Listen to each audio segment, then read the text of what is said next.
हे friends, सब भूल करथिबा लोक निज भूल पई अन्य को दोष देथांती, सिचुएशन को दोष देथांती, किंतु निज को निजे केबे दोष देई नथांती।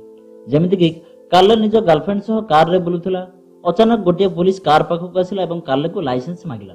तो काले किछि भी न कहि निज गन बाहर कला और सेही पुलिस टी शूट कर देला। जेतेबेले कोर्ट रे यार विचार हला तो काले कहले कि मो कोर्ट तळे एक दुखी किंतु दयालु मन अछि, एमिति एक मन जहा केबे भी अन्यर अनिष्ट करिबा को चाहे नै। काले को फांसी दंड सुनाई दिया गला। जेतेबेले ताको फांसी पय निया जाउथला तो से कोन एहा कहिला कि एहा लोकन को मारिवार सजा ना, से कहिला कि एहा निजको बंचाइबार सजा।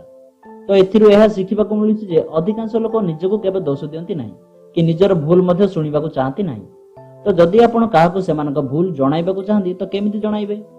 थरे काल्विन कुलिज जे कि अमेरिकार राष्ट्रपति थिले, से ऑफिस जाउथवा समय निज सेक्रेटरी को कहिले कि आपण आज बहुत सुंदर ड्रेस पिंधिचंदी आ निजे मध्ये बहुत सुंदर देखा जाउछ। एहा सुनी सेक्रेटरी आश्चर्य होई गले, काहेकि ना कुलिज आज पर्यंत कोनोसी सेक्रेटरी को एते प्रशंसा करि नथिले आ एही प्रशंसा तांको एते भल लागिला जे से लाजई गले। तापर कुलिज कहिले कि बेसी फुलिबा दरकार न, मु तुमको किछि भलो कथा कहिबा को चाहंतली। आगको मु चाहिबी कि तमे लेटर रे विराम चिन्हर भूल टिके कम करो। ताको ट्रिक टिके बेसी डायरेक्ट थिला, किंतु तांको भावना शैली बहुत भलो थिला। जदि आमे प्रथमे हमर भलो गुणर प्रशंसा सुनि देई थाउ, तापर आमे हम खराब गुण सुनले मध्य आमे रिएक्ट करि न थाउ। तेणु जेबे भी आपण काहा सह मिसंती तो तांकर प्रशंसा करंतु, तापर जदि आपण तांको तांकर खराब गुण संपर्क रे कहिबे तो तांको खराब लागिबो नाही। प्रशंसा रे कथा आरंभ करिबा एक डेंटिस्ट भली जे कि इंजेक्शन दे कि पेशेंट रो दांत उपुडाई दे, किंतु ताको कष्ट हुए नाही। अन्यर भूल सुधारिबार सबुठार भल उपाय यह कि सेमानक भूल को डायरेक्टली कहतु ना।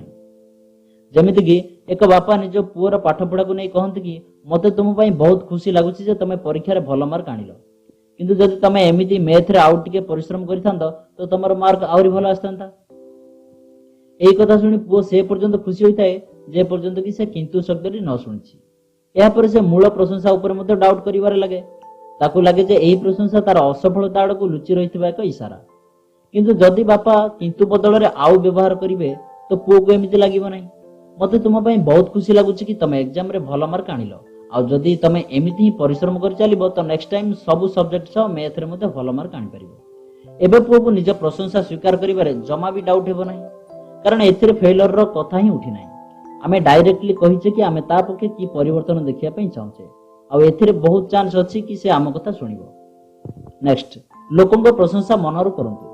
थरे जणे लेडी बहुत लुण पकाई निज परिवार पई तरकारी प्रस्तुत करथिले, तो घर लोक माने जतेबेले यार कारण पचारले, लेडी जणको कहिले कि मते लागुछि कि तुम मानक ध्यान एई आडको जाउ ही नाही कि तुम आगर केउ प्रकार खाद्य रखा जाउछि। 20 वर्ष हला मु तुम मानक पई रोसई करि आसुछि, अथच तमे माने आज पर्यंत केबे कहि ही ना कि तुमे लुणिया खाद्य खाउ ना। आम रिलेटिव्स को यह जणाइबा जरूरी माने करूना कि आमे तांको प्रति प्रभावित अटू। एणु सब बेले मन खोली प्रशंसा करंतु। नेक्स्ट टाइम जतेबेले आपण भल खाद्यर आनंद नियंती तो रोसई घर को गोटे मेसेज निश्चय पठांतु कि रोसई बहुत भल होइतला। समस्तंकर प्रशंसा करंतु। जदि आपण एमिति प्रशंसा करिवे तो आपण देखिबे कि लोक माने आपणको कथा को निज मन भीतर रखिबे आ सारा जीवन मने पकाउथिबे। आपण जहा कहिथिले ताहा आपण तो भूली जिवे, किंतु सेमाने केबे भी भूली परिबे नाही। ए वीडियो मु आपनको डेल कार्नेगी को book how to influence people जणाइछि। जदि आपनको ए वीडियो भल लागुछि तो लाइक करंतु, निजर मत कमेंट करंतु आ शेयर करंतु, जहा द्वारा कि समस्त ए नॉलेज रो फायदा उठाई परिबे। आ आम सह एमिति रहिबे पई आम चैनल को सब्सक्राइब करंतु। Thanks for watching.